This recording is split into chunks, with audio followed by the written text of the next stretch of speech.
अस्सलाम dear students, कैसे हैं आप सब? खैरियत से हैं जी स्टूडेंट्स। आज हम एक और इंटरेस्टेड क्वेश्चन के साथ हाजिर हुए हैं।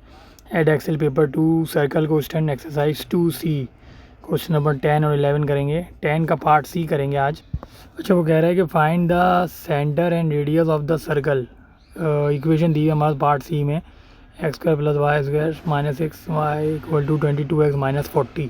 ठीक है, इन इक्वेशन में जिसमें एक्स और वाई की क्वाड्रेटिक पावर भी दी हुई हो और एक्स वाई की लीनियर पावर भी दी हुई हो, तो हम ये जो ऊपर वाली इक्वेशन है उससे भी कर सकते हैं, ए और बी और आर वाली से, या फिर 2f(x) प्लस 2gy प्लस सी से, दोनों से कर सकते हैं। ठीक है, तो मैं आपको दोनों से करना बताऊँगा कि इन दोनों की मदद से हम सेंटर और रेडियस कैसे निकालेंगे।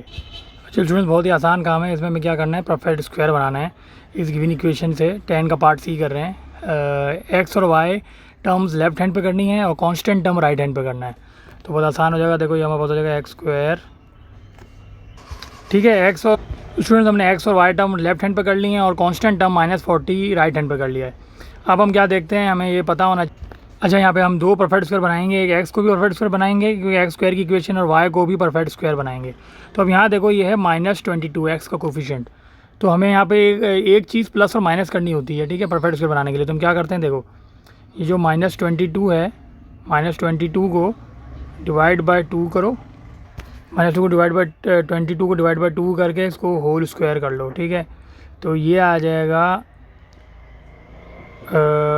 11 का होल स्क्वायर। ठीक है, तो बेटा 11 का होल स्क्वायर आ जाएगा। इसको हम एक दफ़ा प्लस करेंगे और इसको एक दफ़ा माइनस करेंगे। ठीक है, इधर यहाँ पे देखो जो y का कोफिशिएंट है वो क्या, y का भी हमें परफेक्ट स्क्वायर बनाना है, तो ये देखो -6, तो -6 डिवाइड बाई 2 करेंगे,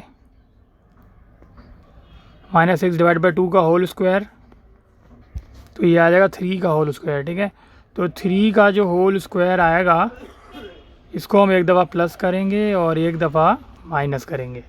अच्छा स्टूडेंट देखो, ये हम प्लस माइनस 11 का होल स्क्वायर हम यहाँ लगाएंगे, यहाँ प्लेस करेंगे, तो क्या हो जाएगा +11 का होल स्क्वायर -11 का होल स्क्वायर।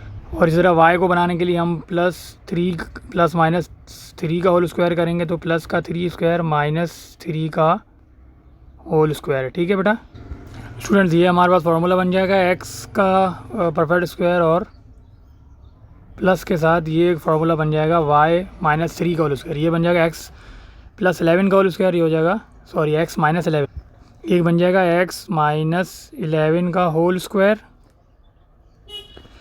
और -11 स्क्वायर अपनी जगह पर है, और दूसरा बन जाएगा प्लस के साथ y -3 का होल स्क्वायर। अच्छा, नेगेटिव का होल स्क्वायर क्यों बनाया, क्योंकि देखो यहाँ पे नेगेटिव साइन आ रहा है और यहाँ पर भी नेगेटिव साइन आ रहा है। ठीक है, इसलिए y -3 का होल और x -11 का होल स्क्वायर, और -9 एज इट इज़ आ जाएगा, और राइट हैंड पे आएगा -40। ठीक है बेटा। अच्छा, ये हमने सिंपल प्लस माइनस किया है। हमारे पास एक्स और वाई जो वेरिएबल हैं स्क्वायर फॉर्म में है, उसको लेफ्ट हैंड पे रहने दिया है और सारे कांस्टेंट टर्म हम राइट हैंड पे ले गए। ठीक है, तो ये हमारे पास आसानी से हमारे पास इक्वेशन ऑफ सर्कल आ रही है, और ये हो जाएगा पॉजिटिव ऑफ 90 + 90। ठीक है, तब आप देखो बहुत ही आसान काम है। इसको अगर कंपेयर करें जनरल इक्वेशन ऑफ सर्कल के साथ, ए बी और आर वाली इक्वेशन के साथ। अच्छा बेटा, तो इसको जनरल इक्वेशन के साथ कंपेयर करो, तो x - a whole square plus y - b whole square equal to r square. तो a आ जाएगा 11 और b आ जाएगा 3, तो सेंटर क्या आ जाएगा ए बी, सर्कल का जो सेंटर है वो आ जाएगा ए बी, और वो क्या आएगा 11 और 3। और इसी तरह जो रेडियस है वो कंपेयर करो, r स्क्वायर इक्वल टू 90, तो r स्क्वायर इक्वल्स 90, या r किसके बराबर हो जाएगा, रेडियस आएगा √90। तो ये तो हमारे पास एक तरीका था सर्कल की सेंटर और इक्वेशन, सर्कल का सेंटर और रेडियस निकालने का। अब हम देखते हैं दूसरा तरीका। अच्छा, मैं सोल्यूशन रब कर रहा हूँ, ठीक है, because I don't have the space, तो मैं आपको दूसरा तरीका बता रहा हूँ। तो अगर आपको ये चेक करना है, ये अगेन रिव्यू करना हो, तो आप बैक करके देख सकते हैं। स्टूडेंट, जो दूसरा तरीका है सर्कल का रेडियस और सेंटर फाइंड आउट करने का, वो ये है। सर्कल का रेडियस होता है √r(f² + g² - c रूट के साथ, और सेंटर होता है -g और -f। ठीक है, तो इसके लिए हम क्या करेंगे कि हमें FG पता होना चाहिए, बस FG और C पता होगा, हमारा काम हो जाएगा। तो हम कंपेयर करते हैं जनरल इक्वेशन के साथ। General equation of the circle को इस वाली गिवन इक्वेशन के साथ कंपेयर करो। तो देखो हमारे पास क्या हो जाएगा, 2gx ये हो जाएगा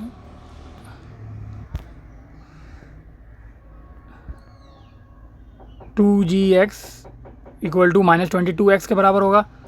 तो यहाँ देखो 2gx कंपेयर करने के बाद आएगा 2gx इक्वल टू 2gx हो जाएगा -22, 2fy बराबर होगा -6y, 2fy -6y के बराबर। जो खाली कांस्टेंट नंबर है वो c इक्वल टू -40, c हमेशा कांस्टेंट नंबर होता है तो c आएगा 40। अच्छा स्टूडेंट देखो यहाँ से x और x कैंसिल हो गया तो मेरे पास g आया -11 और y और y कैंसिल हो गया तो f आ गया -3 और c तो हमारे पास है ही 40, ठीक है, c तो 40 है। तो अब हम इसको r में डालेंगे और c में डालेंगे तो हमारा आंसर आ जाएगा।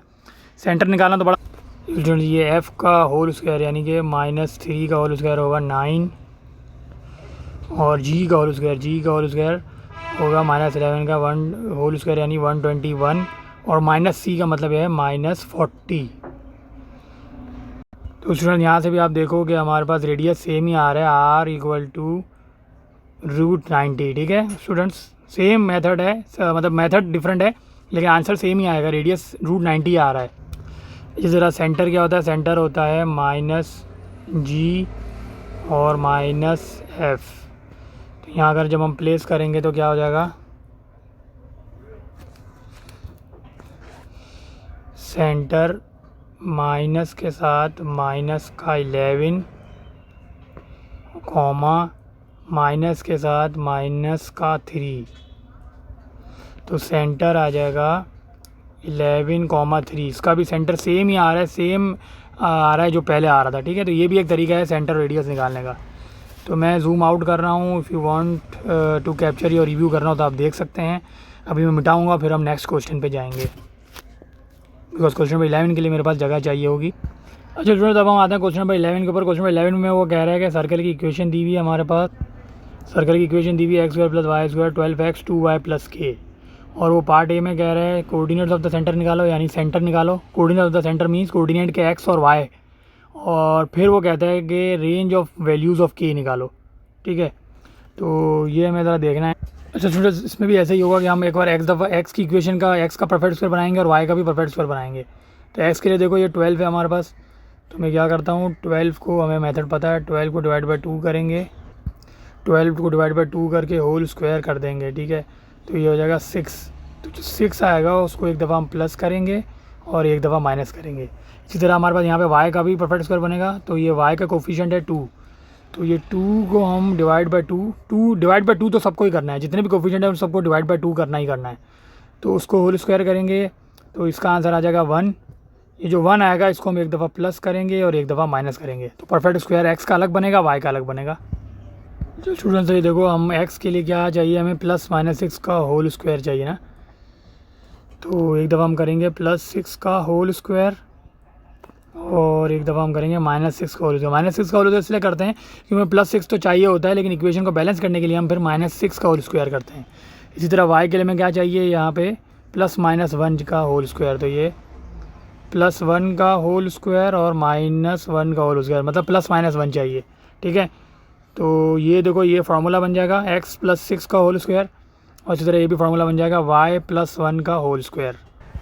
तो ये देखो स्टूडेंट्स ये x + 6 का होल स्क्वायर ये हमारे पास होल स्क्वायर बन गया, फार्मूला -6 एज इट इज़, -6 का whole square as it is आएगा। अच्छा प्लस ये बन गया y + 1 का होल स्क्वायर प्लस y + 1 का whole square -1 as it is equal to k। अब वेरिएबल लेफ्ट हैंड साइड पे रहेंगे, बाकी सारी चीज़ें राइट हैंड साइड पे जाएंगी, कांस्टेंट नंबर। तो अब ये देखो, अच्छा ये हमारे पास हम लेफ्ट हैंड साइड पे सारे वेरिएबल्स को रखा है, होल स्क्वायर x + 6 को और होल स्क्वायर y + 1 को, और राइट हैंड साइड पे है k + 37। सारे कांस्टेंट नंबर हमने एक साथ कर लिए राइट हैंड साइड पे।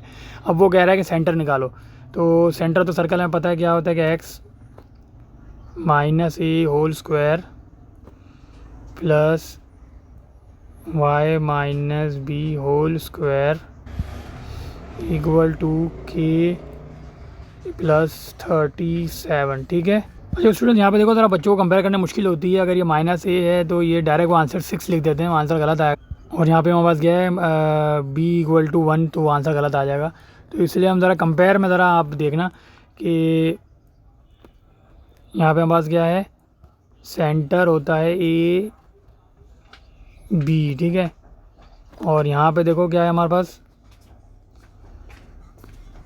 यहाँ पे है माइनस ए इक्वल टू 6 और माइनस बी इक्वल टू 1, तो ए आ जाएगा -6, ये हमें ज़रा ध्यान रखना है। और बी आ जाएगा -1। ठीक है। साइन का ज़रा खास ध्यान रखना है। सेंटर क्या हो जाएगा हमारे पास, क्योंकि ए -6 आया, बी -1 आया, तो ये हो जाएगा -6 -1। अच्छा स्टूडेंट्स, ये हमारे पास सेंटर तो आ गया। ठीक है। 11 का पार्ट ए का तो आंसर आ गया, कोऑर्डिनेट्स ऑफ द सेंटर, ये हमारे पास आ गया -6 और -1। अब वो कह रहा है कि state the range of possible values of के। अच्छा, range of possible values of के, उसके साथ इसने यहाँ हिंट दी हुई है कि circle must have a positive radius. तो ये हमें ज़रा इसकी हिंट का ध्यान रखना है। देखो ये हमारे पास जो इक्वेशन है, जनरल इक्वेशन, इसके अंदर हमें पता है कि हमारे पास राइट हैंड साइड पे यानी जो के प्लस 36 है, ये आर स्क्वायर है ना, रेडियस का स्क्वायर कहलाता है। राइट हैंड साइड पे जो भी होता है वो आर स्क्वायर कहलाता है। तो हम पार्ट बी में क्या करेंगे कि हमें पता है कि आर स्क्वायर क्या है, आर स्क्वायर हमारे पास रेडियस मस्ट बी पॉजिटिव, तो आर स्क्वायर ग्रेटर देन 0 होगा। ठीक है। अच्छा, आर स्क्वायर की हमारे वैल्यू क्या है, के प्लस 37। ठीक है। ये भी ग्रेटर देन 0 होगा, क्योंकि हमारे पास अगर हमारे पास रेडियस ग्रेटर देन 0 होगा, क्योंकि सर्कल का पॉजिटिव रेडियस होता है। तो हमारे पास अब जब हमारे पास इक्वेशन को कंपेयर करेंगे तो क्या होगा, के प्लस 37। ठीक है। तो के प्लस 37 ग्रेटर देन 0, तो इसका मतलब क्या होगा कि के की पॉजिटिव, के की वैल्यू क्या आ सकती है, के इज़ ग्रेटर देन -37। ठीक है। तो ये हमारे पास के की पॉसिबल रेंज ऑफ वैल्यूज़ आ सकती है। तो ये हमारे पास पार्ट बी का आंसर है। अच्छा, हमारे ज़रूर स्टूडेंट्स हमारे चैनल को लाइक करें, शेयर करें, सब्सक्राइब करें। अगर कोई भी क्वेश्चन आपको है तो आप रिव्यू करके देख सकते हैं, मैं रब कर देता हूँ। आप वीडियो को बैक करके सारे पार्ट, सारे क्वेश्चन देख सकते हैं। ठीक है। तो फॉर ऑनलाइन क्वेरीज हमारा नंबर है 03322944 055। Thank you.